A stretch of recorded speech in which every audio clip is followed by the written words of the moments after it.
नई education policy में क्या हमें उम्मीद करनी चाहिए, क्या इससे फायदा हो सकता है, क्या फायदा होगा, क्या नुकसान हो सकता है, क्या नुकसान होगा, ले दे के अंत में इससे क्या फर्क पड़ेगा हमारे देश में।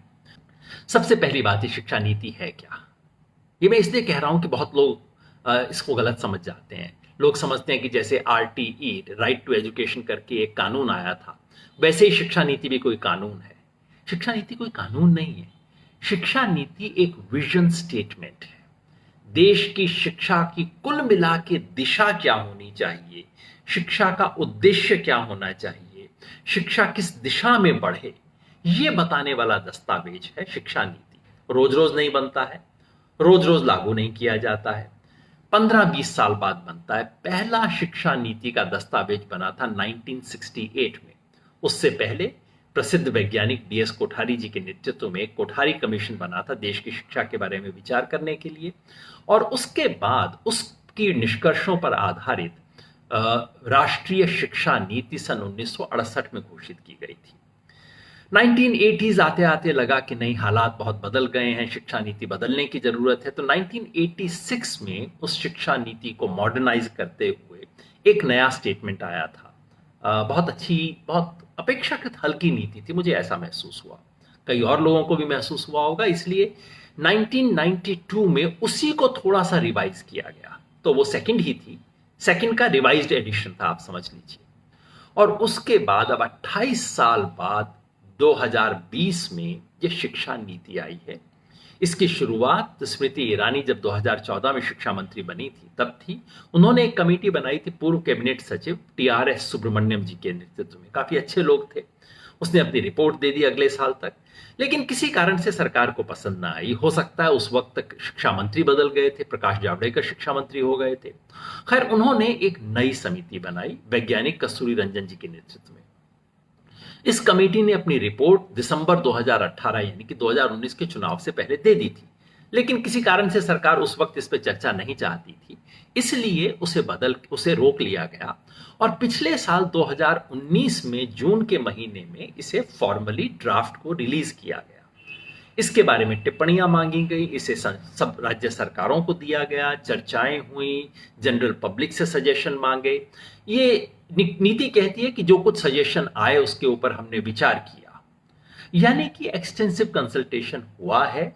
हालांकि कई लोगों ने सवाल उठाए हैं। सवाल ये है कि ये संसद के सामने पेश क्यों नहीं हुई, संसद तो सत्र में नहीं है। हालांकि मैं बहुत श्योर नहीं हूं क्या शिक्षा नीति को क्योंकि संसद को कानून पास करने होते हैं, शिक्षा नीति जैसा दस्तावेज तकनीकी रूप से संसद से पास करवाना अनिवार्य नहीं है। क्या पुरानी शिक्षा नीतियां पहले संसद के सामने रखी गई, उसके बाद लागू हुई? मुझे नहीं लगता ऐसा हुआ था। तो संसद के सामने आ जाए, बेहतर है। संसद की जो शिक्षा समिति है उसके सामने लाया गया है और वो अच्छी बात है। तो कुल मिला के मेरी समझ है कि इस आधार पर यह आलोचना करना कोई बहुत मजबूत आलोचना नहीं है कि कंसल्टेशन नहीं हुआ, अचानक धक्के से लागू कर दिया गया। ऐसा नहीं हुआ। इसमें 1 साल भर कंसल्टेशन ड्राफ्ट पे हुआ है।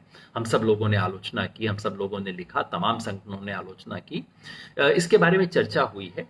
ये शायद सबसे बड़ी बात नहीं है। खैर, तो अब ये नीति हमारे बीच है। जो ड्राफ्ट आया था कस्तूरी रंगन कमेटी का, वो कोई लगभग 500 पेज का ड्राफ्ट था। अब 60 पेज का एक दस्तावेज हमारे सामने है। ये दस्तावेज जो तब भी मैंने आपको दिखाया था, ये शायद कैमरा इस तरफ है इसलिए उल्टा दिख रहा होगा आपको। ये दस्तावेज 60 पेज का दस्तावेज, जो कि देश की भविष्य में शिक्षा नीति क्या होनी चाहिए, इसका विजन पेश करता है। अब कई लोगों ने टीवी पे कहा ये तो खाली विजन देता है। अब दिक्कत ये है कि ये होना भी विजन का ही डॉक्यूमेंट है। एक विजन के डॉक्यूमेंट को ये कहना कि खाली विजन डॉक्यूमेंट है पर्याप्त नहीं है, क्योंकि ये तो इसका काम है। तो इसकी आलोचना इसलिए आप नहीं कर सकते कि ये विजन डॉक्यूमेंट है, क्योंकि विजन नीति देना इसका काम है, इंप्लीमेंटेशन का डॉक्यूमेंट नहीं है। और ये बात आप सबको समझना जरूरी है कि ये जो न्यू एजुकेशन पॉलिसी के किस अंश को कब लागू किया जाएगा, किसे कैसे इंटरप्रेट किया जाएगा, किसको बिल्कुल लागू नहीं किया जाएगा और किसके उल्टा काम किया जाएगा, ये सब सरकार के कंट्रोल में है। इस नीति के में ऐसा कुछ नहीं है जिसकी वजह से सरकार के हाथ बंध जाएं। पहले भी जो नीतियां आई थी उनमें कई ऐसी बातें कही गई थी। 1968 में कहा गया था कि 6% जीडीपी का खर्च करना चाहिए, कभी नहीं हुआ, किसी सरकार ने नहीं किया, और आप कुछ नहीं कर सकते क्योंकि ये एक लीगली बाइंडिंग डॉक्यूमेंट नहीं है। ये केवल सुझाव है, विजन है, दृष्टि है। सरकार बीच बीच में कह सकती है नई शिक्षा नीति के अनुरूप हमने ये कानून बनाया है, इसके अनुरूप बजट में हमने ये किया है, लेकिन अगर इसके अनुरूप न करे आप पलट के सरकार से कोई लीगल सवाल नहीं पूछ सकते, आप पब्लिक में आलोचना कर सकते हैं। तो ये लीगली बाइंडिंग डॉक्यूमेंट नहीं है, इसलिए इसमें कोई भी रिकमेंडेशन है ये मत समझ लीजिए कि कल को ये अपने आप लागू हो जाएगी। इसका एक शब्द भी लागू नहीं हो सकता जब तक कानून ना बने इसके लागू करने के लिए, कानून में संशोधन ना हो, सरकार की तरफ से रूल्स और रेगुलेशंस ना बने, सरकार की तरफ से एग्जीक्यूटिव ऑर्डर कोई सर्कुलर ना जाए, उसके बिना अपने आप में नीति ये लागू नहीं होगी। ये बहुत इंपॉर्टेंट बात है याद रखने के लिए। चर्चा की शुरुआत में मैं वो 5 चीज आपके सामने रखना चाहता हूं जो संदर्भ है आज इस देश में शिक्षा का। संदर्भ क्या है? सबसे पहला और सबसे बड़ा जो संदर्भ है वो ये कि इस देश में शिक्षा की भूख है इस वक्त। पहले आपको बताना पड़ता था लोगों को कि बच्चों को शिक्षित करवा लीजिए, आज कोई नहीं। आज आपको रिक्शे वाले को भी ये समझाने की जरूरत नहीं कि शिक्षा बहुत जरूरी है, उसको दिख रहा है। शिक्षा की भूख है जो शहर में आके, गांव से आके शहर में आके बर्तन मांजती है, वो भी अपने बच्चे को 600 रुपया 800 रुपया दे के किसी स्कूल में भेजती है इस उम्मीद के साथ कि बच्चा अच्छी शिक्षा लेगा। पता नहीं कितने साधारण लोग कहते हैं साहब गांव की जिंदगी छोड़ के आए ये सोच के कि बच्चे को शिक्षा मिलेगी, बच्चा बड़ा बनेगा, बच्चा अपनी जिंदगी बना लेगा, हमारी तो जैसी कट गई। आज इस देश में शिक्षा की भूख है और उसमें इतनी असमानता है अवसरों की, शिक्षा के अवसरों की असमानता के चलते इस देश में बाकी सब चीजों की असमानता आपको दिखाई देती है। मैं तो अक्सर कहता हूं कि आज के भारत में असमानता को, विषमता को, गैर बराबरी को एक जनरेशन से दूसरी जनरेशन तक पहुंचाने का जो बिल्कुल श्योर शॉट गारंटी का तरीका है वो हमारी शिक्षा व्यवस्था है। शिक्षा आपकी जिंदगी में क्या फर्क पड़ेगा उसे बनाने का तरीका है। गांव में जो एक गरीब दलित परिवार की लड़की है उसको जो शिक्षा मिलती है और दिल्ली के इन बड़े स्कूलों में पढ़ने वाले, बड़े कॉलेजों में पढ़ने वाली लड़की को या लड़के को जो शिक्षा मिलती है उसमें जमीन आसमान का अंतर है। और जिसे हम अक्सर मेरिट का फर्क कहते हैं ना, वो मेरिट का फर्क नहीं होता, अवसरों का फर्क होता है, किसको क्या अपॉर्चुनिटीज मिले। तो शिक्षा की भूख है, शिक्षा के अवसरों की असमानता है और लोगों की सबसे बड़ी जिंदगी में खाने के बाद लगभग सबसे बड़ी जरूरत यह है अच्छी शिक्षा मिल जाए लोगों को। पहला बड़ा तथ्य ये। दूसरा, इस भूख को पूरा करने के लिए सरकारों के पास पैसा नहीं है। देश में बजट का बहुत छोटा हिस्सा शिक्षा के लिए इस्तेमाल होता है। हमारे केंद्र सरकार का जो बजट है वो देश की जीडीपी का 6% का आंकड़ा दिया जाता है। 6% हालांकि राज्य और सरकार दोनों को मिला के है। तो कहा जाता है 6% आप खर्च कर लीजिए और ये डॉक्यूमेंट कहीं 4% का दावा करता है कि 4% एक्चुअली खर्च हो रहा है, पर वास्तव में तो इससे भी बहुत कम हो रहा है। शिक्षा में खर्च करने के लिए पैसा नहीं है। जो कुछ पैसा था केंद्र सरकार के पास हुआ करता था। राज्य सरकारें ज्यादातर कंगाली की हालत में रहती हैं।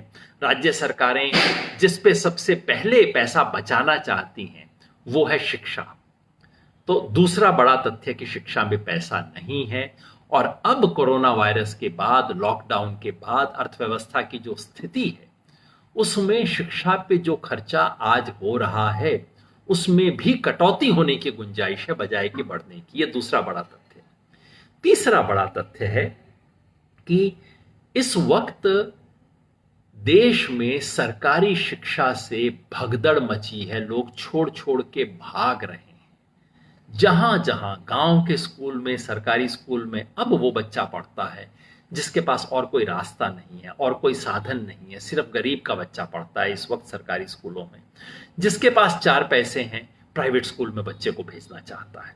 तो एग्जोडस है इस वक्त सरकारी स्कूलों से प्राइवेट स्कूल की तरफ। यही बात कॉलेजों पे लागू हो रही है, अब यूनिवर्सिटियों पे भी लागू होनी शुरू हो गई है क्योंकि यूनिवर्सिटियां भी प्राइवेट आ गई हैं। तो जो सरकारी क्षेत्र में शिक्षा मिल रही है उसका स्तर गिर रहा है, उसकी वजह से लोग छोड़ छोड़ के भाग रहे हैं और प्रैक्टिकली एजुकेशन अब प्राइवेटाइज हो गई है। यानी कि आपको शिक्षा के और अपनी जिंदगी के अवसर कैसे मिलेंगे? जितना आपके माँ पिता की जेब में पैसा है, पैसे से शिक्षा खरीदी जा सकती है, खरीदी जा रही है। यह हमारे समय का सबसे भयावह और तीसरा बड़ा तथ्य है। चौथा बड़ा तथ्य है कि हमारी शिक्षा में जो आजादी के बाद एक आत्मविश्वास था, रविंद्रनाथ टैगोर के चलते, महात्मा गांधी के चलते, गिजुभाई बधेका के चलते, कि हम इस देश में ऐसी शिक्षा व्यवस्था बनाएंगे जो हमारी जरूरत के लिए उपयुक्त हो। रविन्द्रनाथ टैगोर ने शांति निकेतन के प्रयोग किए, महात्मा गांधी ने नई तालीम की वकालत की, गिजुभाई बधेका ने सोचा, अपनी स्वप्न दृष्टि देश के सामने रखी, कई प्रयोग किए। वो सब अब खत्म हो रही है। अब ले दे के हिंदुस्तान के शिक्षाविदों का, हमारी शिक्षा का लक्ष्य, सपना अंतिम यही है कि किसी तरह से जो यूरोप में, अमेरिका में जैसी शिक्षा मिलती है वो हम अपने बच्चे को दे सके ना। तो हमारे सपने छोटे हो रहे हैं और ले दे के पश्चिम का अनुकरण करना, पश्चिम की शिक्षा का, वहां के समाज में जो शिक्षा मिलती है, जो सिलेबस है, जो पढ़ाया जा रहा है, जिस भाषा में पढ़ाया जा रहा है, उसकी नकल करना ले दे के हमारा एक देश का राष्ट्रीय लक्ष्य बन गया है। ये चौथी बड़ी बात है। और पांचवी बड़ी बात है, पिछले 5-7 साल में, पहले भी शिक्षण संस्थाओं की ऑटोनॉमी लगभग खत्म हो गई है। कोई वाइस चांसलर, कोई प्रिंसिपल, कोई हेडमास्टर अपनी तरफ से सोच के कुछ नहीं कर सकता। अब तो हालत ये है कि किसी वाइस चांसलर को सेमिनार करना होता है, किसी में यूनिवर्सिटी के डिपार्टमेंट में सेमिनार होते हैं, तो वहां उन्हें सेमिनार करने के लिए वाइस चांसलर की परमिशन लेनी होती है। वाइस चांसलर को कोई चीज करनी हो तो वो मिनिस्टर से पूछता है। पहले कुछ ऐसा नहीं हुआ करता था। तो संस्थाओं की ऑटोनॉमी बिल्कुल धीरे धीरे खत्म हो रही है। ये बात नोट करने की है कि ऑटोनॉमी सिर्फ आज बीजेपी के जमाने में खत्म नहीं हुई। संस्थाओं, शिक्षण संस्थाओं की हत्या करने में कांग्रेस का रोल भी है और लेफ्ट का रोल भी है। लेफ्ट जब पश्चिम बंगाल में राज करता था, उन्होंने वहां शिक्षण संस्थाओं की ऑटोनॉमी को ध्वस्त कर दिया था। किसी तरह की उनको आजादी नहीं दी गई थी। तो ये पांचवा कि इस वक्त देश में शिक्षण संस्थाओं की जो ऑटोनॉमी खत्म होना, स्वायत्तता खत्म होना, वो बिल्कुल पराकाष्ठा पे पहुंच गई है। इन 5 बड़े नेगेटिव ट्रेंड के वक्त में ये शिक्षा नीति आई है और बार बार हमें इस व्यापक संदर्भ को ध्यान में रखना होगा इस शिक्षा नीति का मूल्यांकन करते हुए, क्योंकि शिक्षा नीति के शब्द अच्छे हैं। ये डॉक्यूमेंट कुल मिला के अच्छा डॉक्यूमेंट है। इस डॉक्यूमेंट को लिखने वाले एक सज्जन ने फोन किया, मुझसे पूछा, मैंने कहा अगर ये दस्तावेज को मैं संदर्भ न देखूं, सिर्फ ये कहूं कि हाँ शिक्षा नीति का कोई दस्तावेज आया है जो मुझे पढ़ना है, मैं तो कहूंगा हाँ फर्स्ट क्लास दस्तावेज, अच्छा है। कई और शिक्षाविदों ने भी लिखा है, इसमें कई अच्छे विचार हैं, लेकिन इस संदर्भ में इन विचारों का क्या बनेगा ये आपको मुझे सोचना है। इसके बारे में मैं बात करूंगा। तो सबसे पहले देखते हैं 5 बड़े विचार जो कि स्कूली एजुकेशन के बारे में इस दस्तावेज में है। इनमें से कईयों का मैंने स्वागत किया है, आज भी मैं कहता हूं बहुत स्वागत योग्य विचार है। पहला बड़ा विचार है आरटीई का एक्सटेंशन, जो 2009 में कानून बना था, राइट टू एजुकेशन। उस कानून के तहत ये सरकार ने फ्री एंड कंपल्सरी एजुकेशन का राइट दिया था और उसे संविधान में भी शामिल किया गया था। फ्री एंड कंपल्सरी एजुकेशन के तहत 6 साल से लेके 14 साल तक के बच्चों को एजुकेशन देनी होगी, जिसका मतलब है सरकार पर जिम्मेवारी है कि वो उनकी शिक्षा के लिए व्यवस्था करे। उसके साथ ही में मिड डे मील की स्कीम भी आई बच्चों को रखने के लिए। सरकारी स्कूल में किसी भी स्कूल में कम से कम क्या न्यूनतम व्यवस्था होनी चाहिए, इसका कानून बना आरटीई। स्कूल के अंदर 25% बच्चों, गरीब बच्चों को प्राइवेट स्कूलों को भी एडमिशन देना पड़ेगा। ये सब कानून उसी वक्त 2009 में बने। शिक्षा नीति कहती है कि इसमें एक कदम आगे लेने की जरूरत है, यानी कि फ्री एंड कंपल्सरी एजुकेशन 3 साल की उम्र से शुरू कीजिए, 18 साल की उम्र तक दीजिए, यानी कि बच्चा नर्सरी में दाखिल हो वहां से शुरू हो और +2 पास कर ले वहां तक हो। यह बहुत स्वागत योग्य सुझाव है, क्योंकि इसकी देश भर के आंदोलन मांग कर रहे थे। ये एक बहुत बढ़िया विचार है। ये मत मान लीजिए कि न्यू एजुकेशन पॉलिसी में आने से लागू हो जाएगा, क्योंकि इसके लिए सरकार को राइट टू एजुकेशन में अमेंडमेंट करना पड़ेगा लोकसभा में ले जाके। अमेंडमेंट तब होगा जब सरकार की जेब में पैसा होगा इसको लागू करने के लिए, नहीं तो लोग कोर्ट कचहरी में जाके पूछेंगे कि साहब हमारे बच्चे को हम 3 साल के बच्चे को देना चाहते हैं शिक्षा, +2 में देना चाहते हैं, इसको मिल नहीं रही है।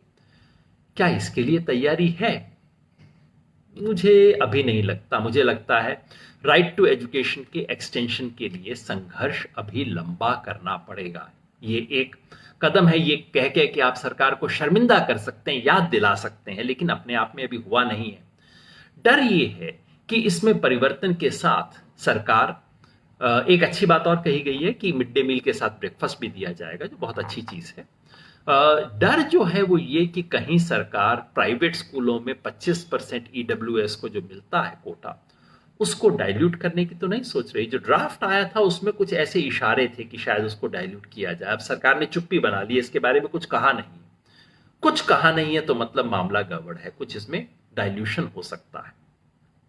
दूसरा बड़ा विचार जिसके बारे में मैं बहुत एक्साइटेड हूं और मुझे लगता है बहुत बढ़िया बात हुई है, ये है ECCE, early childhood care and education.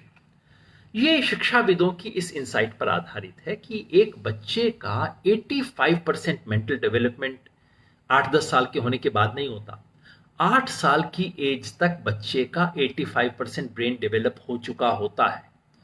तो जो बच्चा 8 साल की उम्र तक, जिसको घर में पढ़ने का माहौल न मिला, जो स्कूल में गया किसी ने देखा नहीं, तो 8 साल की उम्र तक उस बच्चे की फाउंडेशन इतनी कमजोर हो चुकी होती है कि बाद में आप उसको और कुछ भी देते रहिए, उसको कोई फायदा नहीं होगा। तो शिक्षाविदों ने बार बार कहा है कि आप बच्चे को 3 साल की उम्र से उसको इनपुट देना शुरू कीजिए। मतलब नहीं कि क्लास में बैठाइए और ABCD सिखाइए, इस सब की कोई जरूरत नहीं है। बच्चे को कहानी सुनाना, खेल खिलाना, जिससे उसका मेंटल डेवलपमेंट हो। तो नर्सरी शिक्षा बहुत क्रिटिकल है। ये बात सबसे पहले इस दस्तावेज में नहीं आई है, इससे पहले 2013 में जब यूपीए की सरकार थी तब एक पॉलिसी आई थी देश के अंदर, early childhood care and education. उस पॉलिसी को डिराइव करते हुए उसको शिक्षा नीति में शामिल किया गया है। ये बहुत बढ़िया सुझाव है। और सुझाव ये है कि या तो आंगनवाड़ी या फिर स्कूल, या तो स्कूल में एक आप क्लास अर्ली ऐड कर दीजिए, 2 क्लासेस ऐड कर दीजिए, या फिर आंगनवाड़ी में व्यवस्था कीजिए कि बच्चों को सिर्फ खाना वाना खिलाने का जो काम आंगनवाड़ी में होता है आजकल, उसके साथ बच्चों को खेल भी खिलाया जाए, उसके साथ बच्चों को कुछ एजुकेशनल इनपुट्स भी दिए जाएं, खिलौने दिए जाएं। मेरे विचार से ये बहुत अच्छा आइडिया है और इसके लिए मैं धन्यवाद देना चाहता हूं इस कमेटी को, इस सरकार की शिक्षा नीति को। क्या ये लागू होगा? मुझे उम्मीद है कि इसका कुछ ना कुछ हिस्सा लागू होगा। ये नया विचार है, सरकार पुश कर रही है और पहले भी आ चुका था और अब देश इसके लिए तैयार है, मगर ये करने के लिए पैसा चाहिए। आंगनबाड़ी में आजकल एक महिला होती है, एक महिला से उम्मीद की जाती है कि वो गांव की हर प्रेग्नेंट औरत का भी ध्यान रखे, हर छोटे बच्चे के न्यूट्रिशन के ऊपर भी करे और उसके साथ बैठ के छोटे बच्चों को सिखाना पढ़ाना उसके बस का नहीं है, उसकी ट्रेनिंग नहीं है। तो आंगनवाड़ी का एक एडिशनल वर्कर अपॉइंट करना पड़ेगा देश के 6 लाख गांवों में। खर्चा है, क्या सरकार इसके लिए तैयार है? तो इस अच्छे विचार को आप रियल तभी मानिएगा अगर सरकार की तरफ से अगले बजट में इसके लिए कोई एलोकेशन हो। अगले बजट में तो हालत पतली होगी सरकार की, क्योंकि अभी तो पेंडेमिक की वजह से हालत खराब है। अगले से अगले साल कुछ हो जाए, जिस दिन बजट में इसको शामिल किया जाए, तब आप सचमुच बधाई दीजिएगा। तब तक ये अच्छा विचार है जो सिर्फ फाइल के अंदर है। तीसरा, प्राइमरी शिक्षा के बारे में जो बड़ा विचार है यहाँ, प्राइमरी शिक्षा का जो करिकुलम है उसको बदलने के लिए कुछ अच्छे सुझाव हैं। अब तक क्या था, पहली क्लास से प्राइमरी, 6ठी से 8वीं तक मिडिल, फिर उसके बाद सेकेंडरी 9वीं 10वीं, फिर हायर सेकेंडरी या +2। तो अभी हमारा मॉडल है 5+3+2+2। ये नीति कहती है कि नहीं, इसको बदलिए, आप शुरू कीजिए नर्सरी से। 2 साल जो नर्सरी की कच्ची पक्की मेरे जमाने में बोला जाता था, अब यूकेजी एलकेजी बोला जाता है, तो उसको शामिल करते हुए 5 साल यानी कि पहले 3 साल बच्चे की प्री स्कूल एजुकेशन के और पहले 2 साल उसकी स्कूल एजुकेशन के, उसको आप एक यूनिट मानिए। तो 3 साल नर्सरी प्लस 2 साल स्कूल का पहला यूनिट 5, +3 यानी कि तीसरी चौथी पांचवी क्लास, +3 जो मिडिल जैसा आज है, और उसके बाद +4 यानी कि 9वीं से 12वीं को आप एक सिंगल यूनिट मानिए। ये अच्छा विचार है। मुझे उम्मीद है कि ये लागू हो जाएगा, क्योंकि इसे लागू करने के लिए सरकार को पैसे खर्च नहीं करने पड़ेंगे, और जो चीज आसानी से कागज पे लागू हो जाए उसको लागू करने में सरकारों को बड़ा सुख मिलता है। कुछ घोषणा भी हो जाती है। अच्छा विचार है, लागू हो जाए, मेरी आलोचना नहीं है। इसके साथ में कैरिकुलम से रिलेटेड 2 और अच्छी चीजें कही गई हैं। बच्चों को सब्जेक्ट की चॉइस में फ्लेक्सिबिलिटी होनी चाहिए, जो अच्छी बात है। एग्जामिनेशन रिफॉर्म की बात की गई है। हर डॉक्यूमेंट में एग्जामिनेशन रिफॉर्म की बात की जाती है, कभी नहीं होता, और मुझे डर है कि लगभग यही इस बार भी होने वाला है। कहा गया एग्जामिनेशन रिफॉर्म किया जाएगा, होना चाहिए।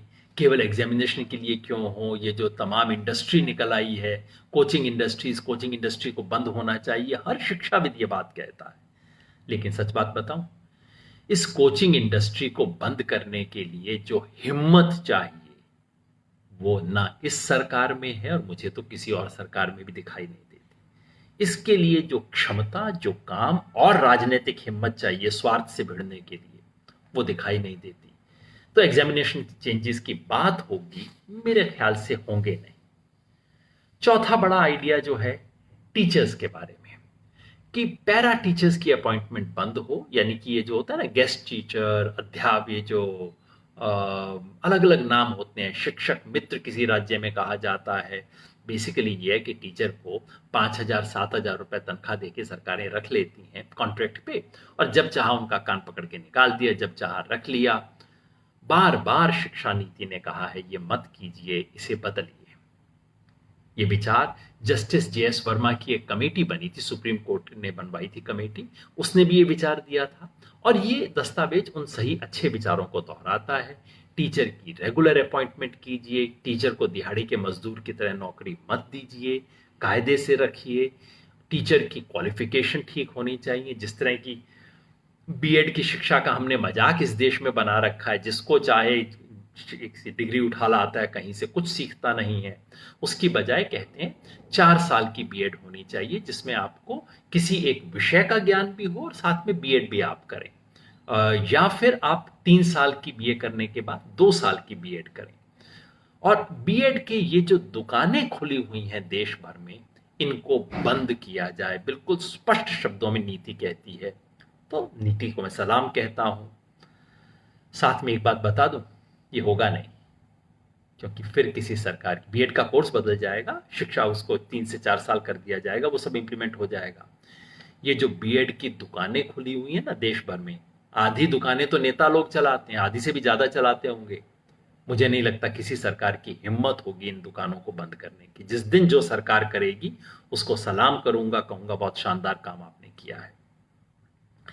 5वां बड़ा विचार शिक्षा से जुड़ा हुआ, जिसके ऊपर इतनी चर्चा हुई है, वो है मीडियम ऑफ इंस्ट्रक्शन और लैंग्वेज।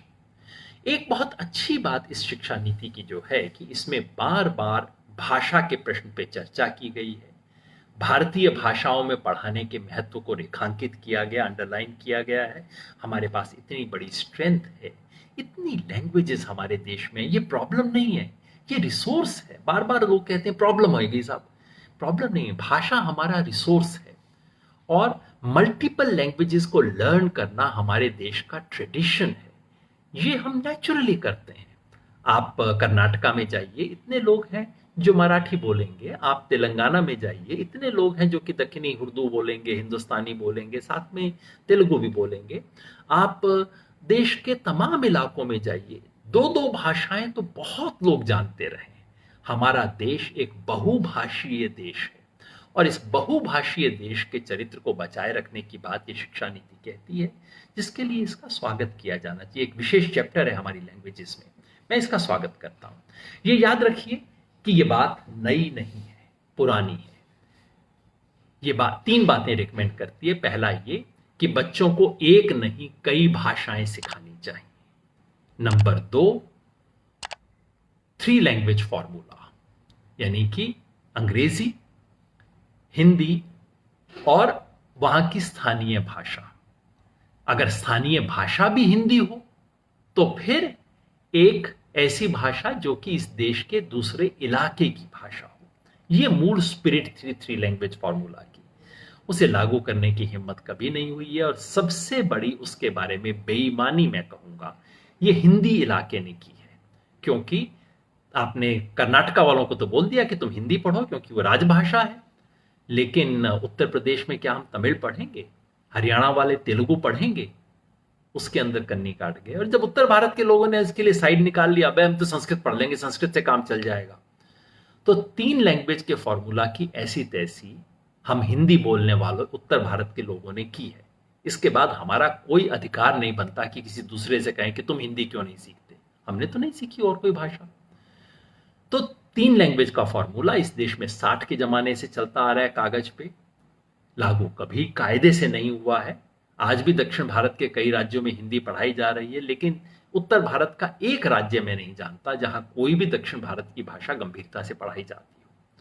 तो ये पॉलिसी इन तीनों बातों को दोहराती है। नंबर 1 कि बहुभाषीय शिक्षा हो, 3 लैंग्वेज फॉर्मूला हो, और 5वीं कक्षा तक की पढ़ाई मातृभाषा में हो। पिछले 1 हफ्ते से मीडिया में इस पे बड़ी चर्चा हो रही है। चर्चा इसलिए कि इस देश में जो चीज अंग्रेजी को छू दे उस पे ऐसी टीवी पे चर्चा होती है, क्योंकि सब एकदम राष्ट्रीय महत्व का सवाल हो जाता है। हर कोई जब करता है, हर एक के पास ओपिनियन होते हैं। मैं बार बार कहता हूं, दक्षिण अफ्रीका को रंगभेद कहते थे ना, दक्षिण अफ्रीका में कलर डिस्क्रिमिनेशन था, कितना खराब था। मैं बार बार कहता हूं, ये इंडिया जो है ना, हमारा देश, यहां पे भाषाई अपार्थाइड है, भाषाई रंगभेद है।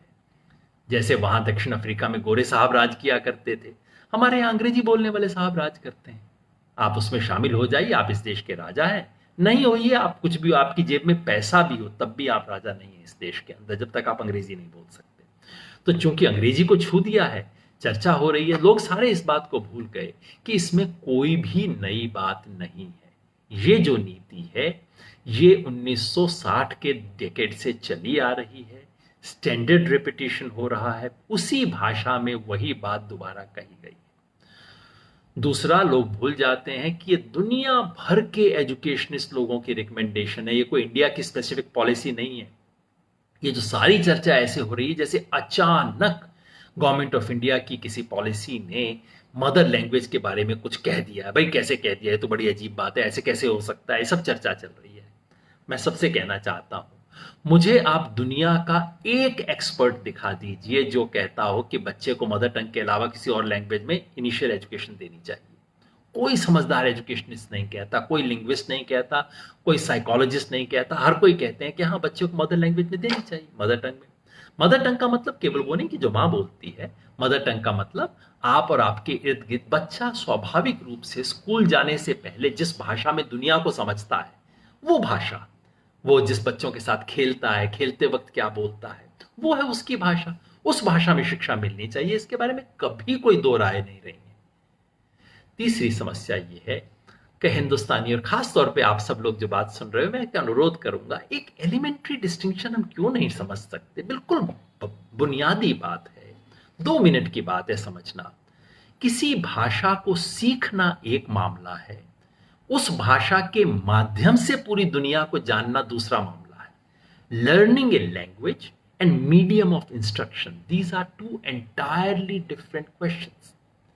इंग्लिश पढ़नी चाहिए, इंग्लिश से फायदा होगा। आई भले ही अंग्रेजों की वजह से, मेरी कोई घृणा नहीं है, अंग्रेजों की वजह से इतने नुकसान हुए, चलिए एक फायदा इस देश में हो गया कि हमें वो भाषा आ गई, कुछ लोगों को इसमें व्यवस्था बन गई जिसके माध्यम से दुनिया की बहुत चीजों को हम समझ सकते हैं, दुनिया के ज्ञान को समझ सकते हैं। दुनिया का जो गैर अंग्रेजी इलाका है उसको भी हम इंग्लिश के जरिए समझ सकते हैं। अच्छी बात है, इंग्लिश सीखनी चाहिए। लेकिन इसका मतलब ये नहीं कि इंग्लिश में आप ज्योग्राफी पढ़ें, इंग्लिश में हिस्ट्री पढ़ें, इंग्लिश में साइंस पढ़ें, इंग्लिश में मैथ्स पढ़ें। इसकी कोई जरूरत नहीं है। और दूसरा, ये कतई जरूरत नहीं है कि अगर आपने प्राइमरी में किसी बच्चे को हिंदी मीडियम से पढ़ाया, तेलुगु मीडियम से पढ़ाया, तो वो जिंदगी भर हिंदी या तेलुगु मीडियम में ही पढ़ेगा। ट्रांजिशन हो सकता है। ट्रांजिशन, बच्चे को 5वीं कक्षा तक आप उसकी माँ की जो भाषा है उससे पढ़ाइए। माँ की भाषा का मतलब सिर्फ हिंदी नहीं, माँ की भाषा का मतलब होगा मैथिली, भोजपुरी, राजस्थानी। हिंदी के जो सैकड़ों अवतार हैं, कम से कम 40 तो हैं, उनमें आप पढ़ाइए, तुलु में पढ़ाइए, देश की नॉन शेड्यूल्ड लैंग्वेजेस 100 के करीब हैं, उन सब में पढ़ाइए। उसके बाद 5वीं कक्षा के बाद ट्रांजिट कीजिए बच्चे को ऐसी भाषा में जो कि उसके इलाके की भाषा हो। तो तुलु से 6ठी कक्षा में वो कन्नड़ में आ सकते हैं, जो भोजपुरी पढ़ रहे थे 6ठी कक्षा में हिंदी में आ सकते हैं। ट्रांजिशन होगा। और उसके बाद उनकी अंग्रेजी की क्षमता को आप विकसित करते रहिए। बिल्कुल आप कक्षा 2 से 3 से बच्चे को इंग्लिश पढ़ाना शुरू कर दीजिए। आप सोचेंगे ये पॉसिबल है क्या? भाई उसका एक उदाहरण आप अपने आप सामने देख लीजिए। मैंने ABCD कक्षा 6 में सीखी थी, उससे पहले नहीं सीखी थी। कुछ अंग्रेजी नहीं आती थी, घर पे तो बोलने का सवाल ही नहीं होता था। पिताजी को आती थी अंग्रेजी काफी अच्छी, लेकिन वो घर में बोलना लिखना पढ़ना कोई मतलब ही नहीं था। और कक्षा 6 में ABCD सीख के मास्टर दर्शन सिंह जी ने हाथ पकड़ के हमें सिखाया था। आज मैं अंग्रेजी से काम चलाऊ काम कर लेता हूं ना, सबको ही कर सकते हैं। ये अंग्रेजी का भूत निकाल दीजिए। इस देश में जिसे इंग्लिश मीडियम एजुकेशन कहा जाता है, कुछ तो ऐसे स्कूल हैं जहां सचमुच अंग्रेजी में पढ़ाया जाता है, अच्छा भी पढ़ाया जाता है। देश के काफी बहुत अच्छे स्कूल हैं जो इंग्लिश मीडियम में भी हैं।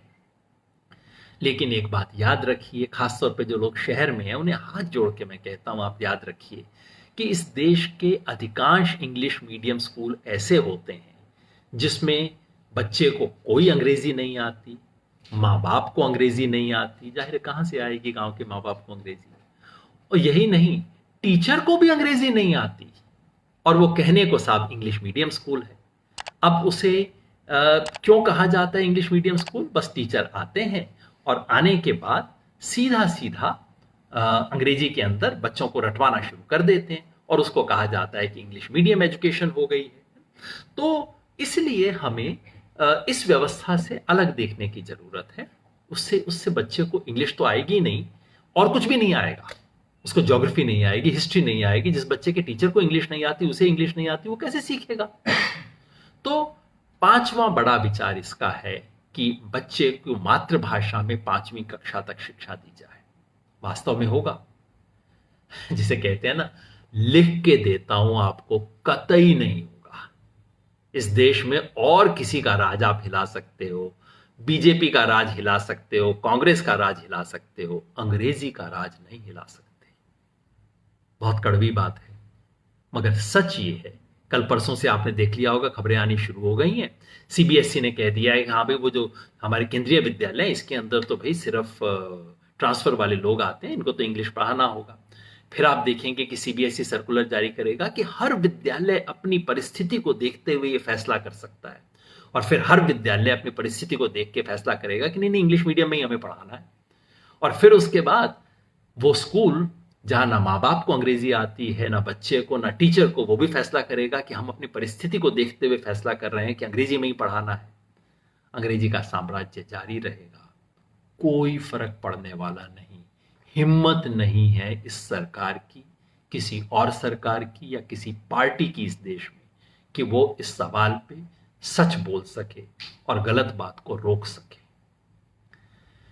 ये थी स्कूली शिक्षा। यूनिवर्सिटी एजुकेशन, हायर एजुकेशन, जिसके बारे में पिछली बार मैंने कम बात की क्योंकि बड़ी जल्दबाजी में मैं बात कर रहा था। उसमें 5 बड़े विचार कौन से हैं? पहला विचार है यूनिवर्सिटी की परिभाषा बदलना। वो कहते हैं मल्टी डिसिप्लिनरी यूनिवर्सिटी होनी चाहिए। मल्टी डिसिप्लिनरी यूनिवर्सिटी मतलब ये जो आजकल चल निकला है ना ट्रेंड, कि सिर्फ एक कोई मेडिकल कॉलेज, किसी के पास पैसा होता है, कोई बड़े लाला जी, सेठ जी, किसी बड़े नेताजी की जेब में पैसा होता है, चल भाई क्या करें, यूनिवर्सिटी खोल दो जी, कानून बन जाता है, यूनिवर्सिटी खुल जाती है। यूनिवर्सिटी में क्या पढ़ा रहे हैं साहब? एक मेडिकल कॉलेज होगा, एक इंजीनियरिंग कॉलेज होगा, डेंटल कॉलेज होगा, उसमें मैनेजमेंट होगा और कुछ नहीं होगा।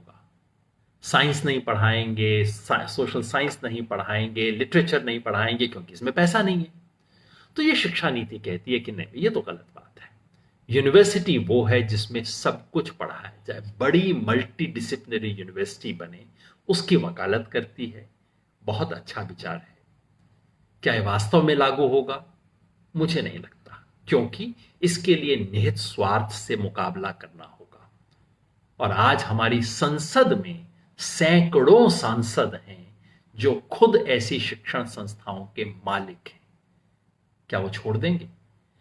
ज्यादा हल्ला किया, सरकार ने ज्यादा नियम बना दिए तो सब एक एक इंग्लिश का डिपार्टमेंट खोल देंगे, एक कोई फिजिक्स केमिस्ट्री का डिपार्टमेंट भी खोल देंगे, उन्हीं इंजीनियरिंग के टीचर से फिजिक्स केमिस्ट्री मैथमेटिक्स पढ़वा देंगे और कह देंगे जी हाँ कागज में पूरा हो गया। कागज में हो जाएगा, लेकिन इसके पीछे जो भावना है वो भावना लागू होगी, इसमें मुझे संदेह है। जहां जहां परिवर्तन सिर्फ कागज से हो जाएंगे, बिना किसी निहित स्वार्थ को हाथ लगाए, वो हो जाएंगे।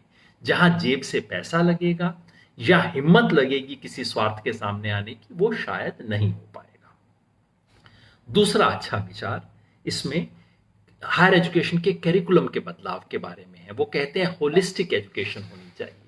पहले ड्राफ्ट में लिबरल शब्द इस्तेमाल किया था, लेकिन शायद ऊपर से इशारा आया होगा, अरे रे लिबरल मत कहो इसको, लेकिन है ये वही जिसको अमेरिका में लिबरल एजुकेशन कहा जाता है। अमेरिका के अंदर विचार ये है कि हमारी तरह जैसा होता है ना, बच्चा बीए में गया, उसके बाद या तो हिस्ट्री ले लिया या इकोनॉमिक्स ले लिया, या किसी ने फिजिक्स में ऑनर्स कर लिया, फिर उसके बाद बस वही, आप कॉमर्स कर रहे हैं तो कॉमर्स कर रहे हैं। अब कॉमर्स का विद्यार्थी पॉलिटिकल साइंस कैसे पढ़ सकता है? कोई फिजिक्स में ऑनर्स कर रहा हो तो साथ में हिस्ट्री कैसे कर सकता है? हमारे यहाँ ये सिस्टम है। अमेरिका में सिस्टम ये है कि आप मेडिकल कॉलेज में भी पढ़ रहे हैं तो साथ में आप इकोनॉमिक्स पढ़ सकते हैं, आप फाइन आर्ट्स पढ़ सकते हैं, आपको आज़ादी होती है ये सब करने की। तो ये कमेटी उस विचार को यहां ला रही है जो कि अमेरिका का विचार है, अच्छा विचार है। अमेरिका का हर विचार बुरा नहीं होता, ये अच्छा विचार है हायर एजुकेशन के लिए। हमने जिस तरह के बिल्कुल ये चौखाने बना रखे हैं, इन चौखानों से कहीं बेहतर विचार है, खुलापन है। ये कहते हैं कि आपको 4 साल की बीए होनी चाहिए, बीए बीएससी, लेकिन आपको 2 साल के बाद अगर छोड़ना चाहें तो एक छोटी डिग्री देके छोड़ दिया जाएगा, 3 साल के बाद जाए तो एक और डिग्री देके छोड़ दिया जाएगा। अलग अलग एग्जिट ऑप्शन होंगे, आपके पास कई ऑप्शंस होंगे। विचार अच्छा है। और खास तौर पे ये कहना कि हमारे यहाँ पे सब जगह पे ह्यूमैनिटीज की एजुकेशन होनी चाहिए, सोशल साइंस जिसको हम आर्ट्स बोल देते हैं, आर्ट्स की पढ़ाई भी होनी चाहिए, बहुत अच्छा है। मेरी अक्सर शिकायत रही है जो लोग आईआईटी वगैरह में पढ़ते हैं, मुझे लगता है कि उनके दिमाग का एक हिस्सा तो इतना डेवलप हो जाता है और दूसरा हिस्सा, क्योंकि ना वो हिस्ट्री पढ़ते हैं, ना पॉलिटिक्स, ना सोशियोलॉजी, तो दूसरे हिस्से में वो बिल्कुल कक्षा 8 के बच्चे जैसे होते हैं। और बार बार मैं हैरान होता हूं कि इस आदमी का मैं क्या करूं, इसको इंटेलिजेंट कहूं कि बेवकूफ कहूं। इस लिहाज से बहुत अच्छा निर्णय है कि आईआईटी में और इन सब चीजों में ह्यूमैनिटीज भी पढ़ाई जाएगी, एक समग्र शिक्षा हो। एक आईआईटी का स्टूडेंट अगर फाइन आर्ट साथ में पढ़ना चाहता है, क्यों ना पढ़े? म्यूजिक पढ़ना चाहता है, क्यों ना पढ़े? विचार अच्छा है। लागू होगा? हाँ, ये कुछ हद तक लागू हो जाएगा, क्योंकि ये लागू करने के लिए आपको कागज के परिवर्तन चाहिए। हो जाएगा, अच्छा होगा, लेकिन इसे अगर धीरे आहिस्ता से किया जाए, कम से कम ये एक परिवर्तन है जो मैं चाहता हूं कि ताबड़तोड़ तरीके से ना हो। नहीं तो दिल्ली यूनिवर्सिटी में जिस तरह से 4 ईयर का कोर्स पहले लागू किया गया, फिर वापस लिया गया, फिर लागू, ये सब कुछ करने की कोशिशें हुई हैं, उससे नुकसान होता है। ये परिवर्तन आहिस्ता हो, ये मैं चाहता हूं और ये मैं अनुरोध करता हूं। ये हो सकते हैं और जिस हद तक होंगे इसका स्वागत किया जाना चाहिए। तीसरा बड़ा विचार इसके बारे में हायर एजुकेशन पे, वो है इंटरनेशनलाइजेशन ऑफ एजुकेशन। अब इस देश में इंटरनेशनलाइजेशन ऑफ एजुकेशन की काफी समय से बात हो रही है, आमतौर पे ढकोसला होता है। एक तो हिंदुस्तानी मानसिकता की गुलामी है, जैसे ही इंटरनेशनल कहते हैं, ना हमें बांग्लादेश दिखता है, ना हमें थाईलैंड दिखता है, ना हमें कोरिया दिखता है। इंटरनेशनल का मतलब America, England, Canada, Germany, Japan, बस यही हमारे लिए इंटरनेशनल है, इसके अलावा कोई इंटरनेशनल नहीं। चीन को भी तो इंटरनेशनल मानते नहीं है। तो इंटरनेशनलाइजेशन ऑफ एजुकेशन के नाम पर इस देश में अब तक जो हुआ है वो ये है कि कि बड़े मालिक देश, अमीर देश कुछ स्टैंडर्ड सेट करते हैं और हम कहते हैं कि हम वहां तक पहुंच जाएं, उनकी इंडेक्स में हमारा भी नंबर आ जाए। उन्होंने टॉप 100 इंस्टीट्यूशंस की इंडेक्स निकाली है जिसमें हमारी सिर्फ 2 इंस्टीट्यूशन आई हैं, इसके अंदर हम कैसे पहुंच जाएं। ये सब हमारे को इंटरनेशनलाइजेशन नजर आता है। और दूसरा, बड़े देश की, अमीर देशों की इंस्टीट्यूशन से हमारे क्या संबंध बन जाए। अब दिक्कत ये है कि बड़े देशों की बड़ी संस्था आपके यहां क्यों आएगी? ऑक्सफोर्ड यूनिवर्सिटी अपना कैंपस इंडिया में क्यों खोलेगी? कैम्ब्रिज यूनिवर्सिटी क्यों खोलेगी? हार्वर्ड क्यों खोलेगी? येल, शिकागो, ये बड़ी यूनिवर्सिटीज क्यों आपके पास आएंगी? कोलंबिया हो, ब्राउन हो, जिसको आईवी लीग यूनिवर्सिटीज कहा जाता है, वो तो नहीं आएंगी। तो इंटरनेशनलाइजेशन के नाम पे जो होता है वो ये कि वहां की कोई बिल्कुल थर्ड रेट यूनिवर्सिटी, अब इंग्लैंड की हर यूनिवर्सिटी कोई बहुत अच्छी है जरूरी नहीं है, और अमेरिका में तो खास तौर पे बहुत थर्ड रेट यूनिवर्सिटीज की बहुत पुरानी परंपरा है, जहां कई बार ऐसा हुआ है। और हमारे देश में दुर्भाग्यवश शिक्षा के नाम पे, हायर एजुकेशन के को आगे ले जाने के नाम पे, इंटरनेशनलाइजेशन के नाम पे केवल और केवल उनको प्रमोट करने का काम हो जाता है, जो हमने कई जगह पे देखा है। इस बार यहां पे फॉरेन यूनिवर्सिटीज के आने का भी जिक्र है, जिसके बारे में काफी आलोचना हुई है। फॉरेन यूनिवर्सिटीज को भारत में लाने की कोशिश नई नहीं है, ये कम से कम 10 साल पहले से चल रही थी। जब मैं खुद यूजीसी का मेंबर था उस वक्त भी कोशिश हुई, मैंने उस वक्त विरोध किया था उसका, क्योंकि हमारी यूनिवर्सिटीज उसके लिए तैयार नहीं है और किसी थर्ड रेट यूनिवर्सिटी को भारत में ले आने का कोई फायदा नहीं है। अगर वो कोई दुकान सेटअप करने के लिए आता है, अमेरिका, इंग्लैंड की कोई बिल्कुल थर्ड रेट यूनिवर्सिटी अपनी दुकान सेटअप करने के लिए भारत आ जाती है और वहां पे नाम हो जाता है। और थोड़ा हमारे फिरंगियों के बारे में ऑब्सेशन तो है ही कि भाई को अंग्रेज आ गया, अब अंग्रेज कैसा है, घोड़ा है, गधा है, इससे तो हमें कोई मतलब नहीं होता, बस अंग्रेज है, और इसलिए उसके पीछे पड़ जाते हैं। तो इंटरनेशनलाइजेशन के नाम पे सिर्फ और सिर्फ कुछ चंद विदेशी दुकानों से रिश्ता बनाने का काम हुआ है। ये पॉलिसी भी कहती है इंटरनेशनल यूनिवर्सिटीज को आने देना चाहिए। बहुत बड़ा पक्ष नहीं है वैसे ये कहना कि इस नीति का सबसे बड़ा पक्ष ये गलत हुआ, क्योंकि चलते में जिक्र किया गया है, लेकिन ये संभव है। देखिए होगा क्या कि इस नीति दस्तावेज में फॉरेन यूनिवर्सिटीज को आने देना इसकी कोई बड़ी रिकमेंडेशन नहीं है। ये दस्तावेज वही कहता है जो कहना चाहिए कि हम अपनी यूनिवर्सिटीज को ठीक ढंग से डेवलप करें। लेकिन व्यवहार में क्या हो सकता है? अगर सरकार ने पहले से मन बना रखा है, सरकार में, यूजीसी में, एजुकेशन मिनिस्ट्री में किसी बाबू ने मन बना रखा है कि फॉरेन यूनिवर्सिटीज को लाना है, तो दनाक से कहेगा जैसा कि नेशनल एजुकेशन पॉलिसी के अंदर रिकमेंडेशन किया गया है उस हिसाब से हम कर रहे हैं। तो ये खतरा है।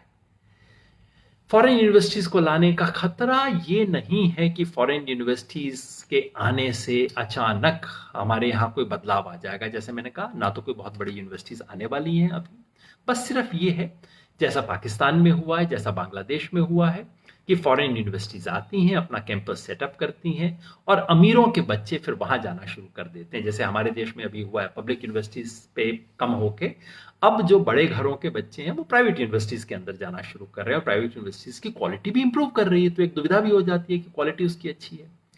यही बात फॉरेन यूनिवर्सिटीज के बारे में होने वाली है कि फॉरेन यूनिवर्सिटीज आएंगी और आने के बाद अचानक हमारी अपनी यूनिवर्सिटीज का स्टैंडर्ड और गिरने लग जाएगा।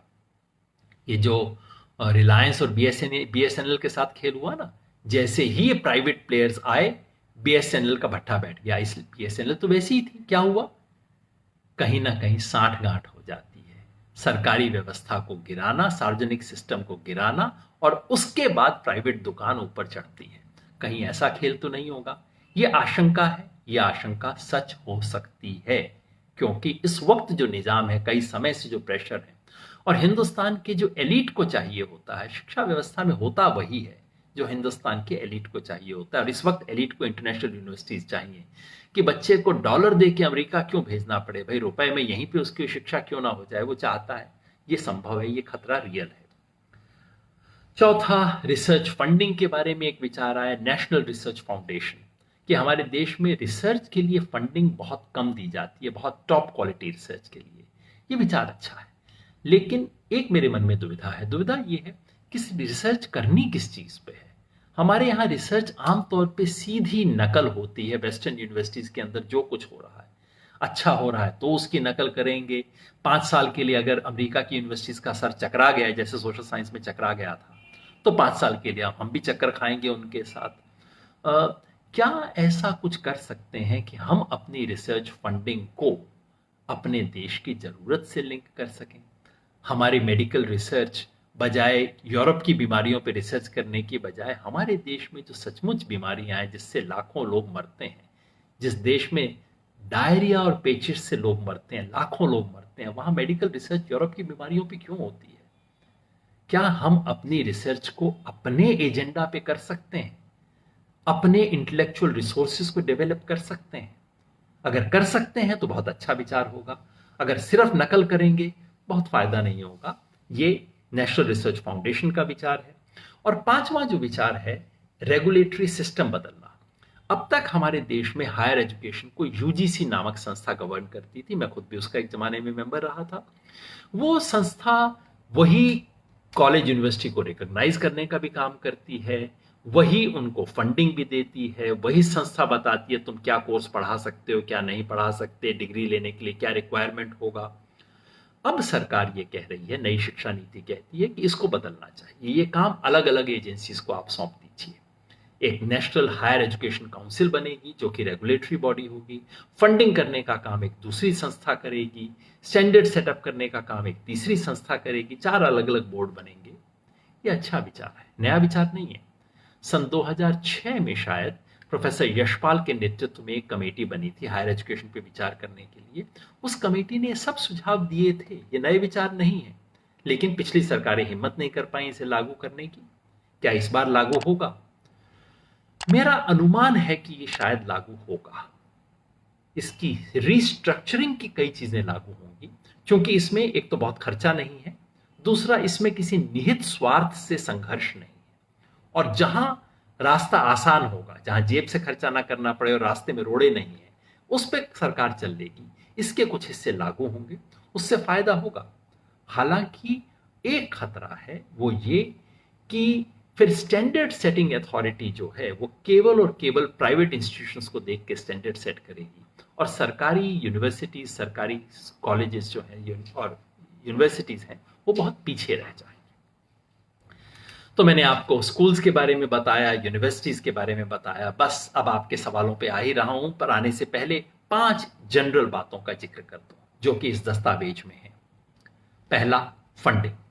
फंडिंग के बारे में दस्तावेज स्पष्ट कहता है कि हाँ, 6% होना चाहिए। तो कम से कम मेरे मन में जो एप्रीहेंशन थे, जो संदेह थे, जब पहली बार पता लगा कि बीजेपी सरकार एक एजुकेशन पॉलिसी ला रही है, मेरे दिमाग में पहला डर यही आया कि अरे बाप रे, ये तो कहेंगे कि अब बस कर लिया, आप प्राइवेट इंस्टीट्यूशंस के हाथ में दे दो, वो चलाएंगी देश को, पीपीपी मॉडल के ऊपर एजुकेशन चलेगी, या सरकार को इतना खर्च करने की जरूरत नहीं है, या प्रॉफिट के आधार पे एजुकेशन होनी चाहिए।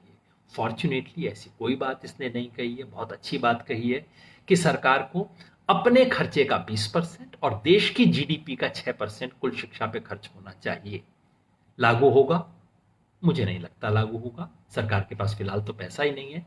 लेकिन सरकार शिक्षा पे ज्यादा खर्च करे, उसके लिए जो राजनीतिक इच्छा शक्ति चाहिए वो किसी आंदोलन से आएगी, नहीं तो कोई सरकार इसको लागू करने वाली नहीं है। ये रिकमेंडेशन पिछले 50 साल से पड़ी है। 68 में भी यही कहा गया था, आज भी यही कहा जा रहा है। कुछ नहीं होगा इस पे। दूसरा, इक्विटी इंक्लूजन। समाज के जो पिछड़े वर्ग के बच्चे हैं, वो बच्चा जो परिवार में पहली बार कोई बच्चा बीए पढ़ने जा रहा है, पहली बार किसने +2 का एग्जाम पास किया, उसके बाप दादा नाना चाचा किसी ने बीए पास नहीं किया, मैट्रिक पास नहीं की थी, 12 पास नहीं की थी, उस बच्चे को क्या देंगे? दलित समाज, आदिवासी समाज, ओबीसी वर्ग, नोमैडिक कम्युनिटीज, इन सब के लिए क्या होगा? महिलाओं के लिए क्या होगा? इनका जिक्र है इस दस्तावेज में। मैं नहीं कहूंगा जिक्र नहीं है, दस्तावेज में तो इसका भी जिक्र है कि मुस्लिम समाज काफी पिछड़ा हुआ है। इसके बारे में क्या किया जाएगा उस पर बहुत कुछ कहता नहीं है दस्तावेज, और नहीं कहता है तो मुझे लगता है कि कहीं मानसिक तैयारी नहीं है इस सवाल पे बहुत कुछ करने की। इसको मैंने बहुत ध्यान से देखा। ये एक बहुत बड़ा कदम हो सकता था जो लिया जा सकता है। कभी कभी मुझे लगता है शिक्षा पे 6% का अगर आप कह दें कि 1% हम रिजर्व करेंगे केवल और केवल फेलोशिप देने के लिए, आप सब चीज छोड़ दीजिए, जिन बच्चों को फेलोशिप की जरूरत है, लाखों नई फेलोशिप्स देने की जरूरत है, मैंने पूरी उसकी एक योजना भी बनाई थी, वो करने की किसी सरकार की हिम्मत दिखाई नहीं देती। ये इस दस्तावेज का सबसे निराशाजनक पहलू मेरे निगाह में है। तीसरा, प्राइवेटाइजेशन और कमर्शलाइजेशन, जो कि इस देश में स्कूल में भी हकीकत है, यूनिवर्सिटीज के अंदर भी यह हकीकत है। क्या उसको रोकने के लिए कुछ किया जाएगा? दस्तावेज जिक्र तो करता है, ड्राफ्ट में जिक्र नहीं था, लेकिन अब दस्तावेज में इसका जिक्र किया गया है। लेकिन क्या वास्तव में ये किया जाएगा? जब मैंने उन हिस्सों को पढ़ा तो मुझे लगा ये तो भर्ती का माल है, यानी कि इस पे एक सेक्शन लिखना है, कमर्शलाइजेशन प्राइवेटाइजेशन पे, इस पे लिख देते हैं।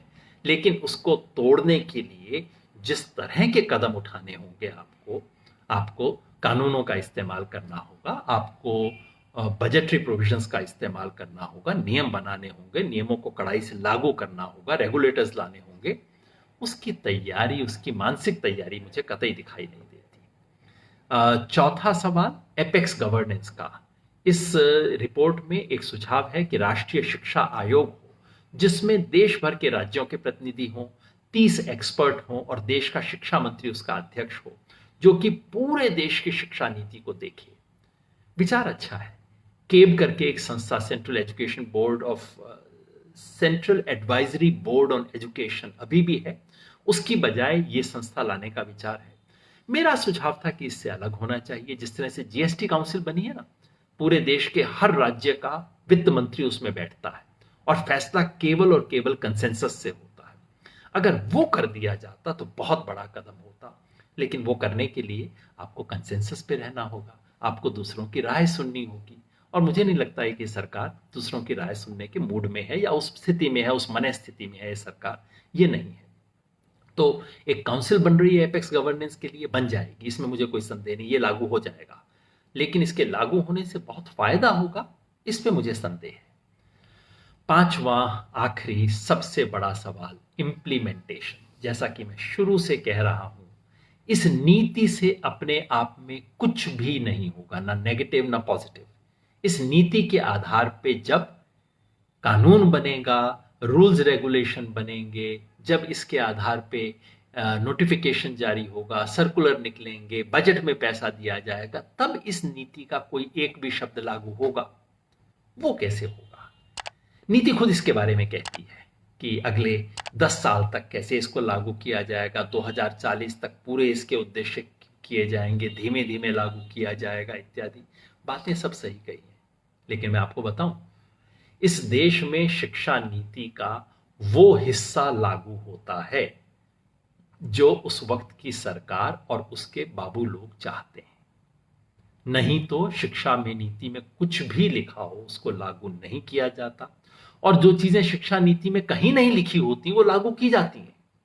ये कांग्रेस के जमाने में होता था, धड़ल्ले से होता था, और मुझे कहीं डर है, आज भी डर है कि होगा यही।